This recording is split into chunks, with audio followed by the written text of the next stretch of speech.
trains and stuff like that when they are in remote areas. So Shell has looked into that terrain, and I think they continue looking into it.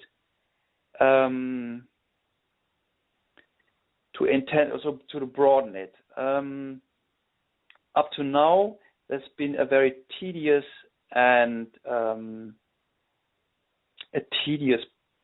effort, I would say. Yeah.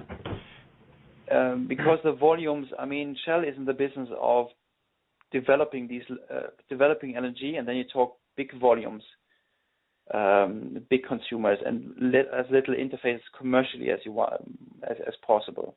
You want to trade a million tons per annum volumes, and not bother about 100,000 tons. You want to trade million tons.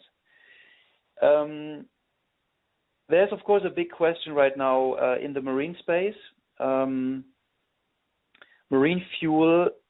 There is a significant trend or change in legislation coming up, which is the IMO 2020 legislation.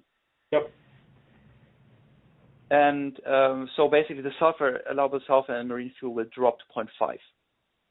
Yep. The current marine fuel is to a large extent, based on residue. So it's an expertise I'm actually working on right now in my current role, and I try to actually work in that space as well.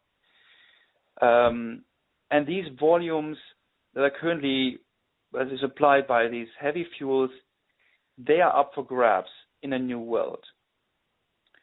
Because the alternative to the compliant alternative, well, so it's got two options. You can either use compliant fuel, which has low enough sulfur, and that will be a marine gas oil. So basically, just a gas oil like you use for domestic heating or for diesel applications, a bit more heavier than this. So these are compliant options. Or you have to retrofit your ships to actually wash out the sulfur as a sulfur dioxide or sulfur oxide emissions on sea. Not many have been retrofitting their ships to date, but it's an available technology. So that is a change in the market that's not played out yet, and the economies are not known yet.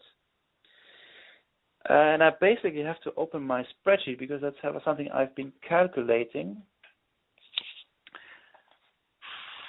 for you. So at current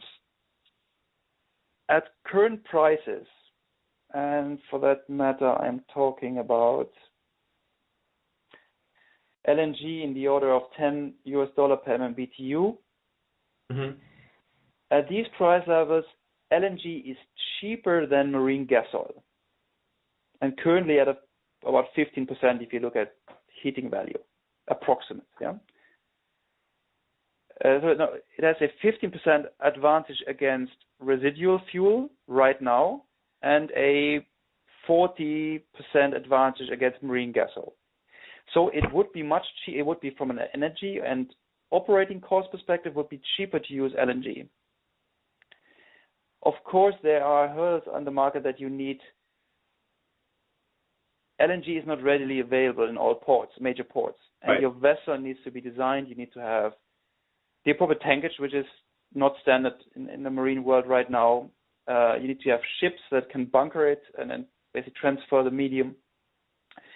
But I think that is a space where you may see changes. Again,